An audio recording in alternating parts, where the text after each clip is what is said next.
So yun, what's up, champion? Good morning. Flex lang natin ano, maandar natin itong system 3. Ayan,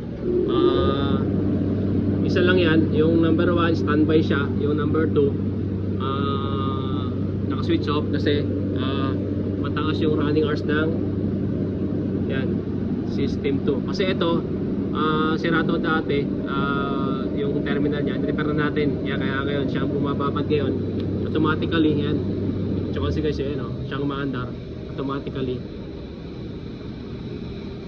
Ayan. And then yung set point natin, ayan, naka 45 lang tayo. Ito yung leaving and entering nya, ayan 44 and 44.9. So ang ambient natin, yan, malamig kasi ngayon ambient, outside ambient temperature almost 58. Ayan. Okay, malamig ngayon.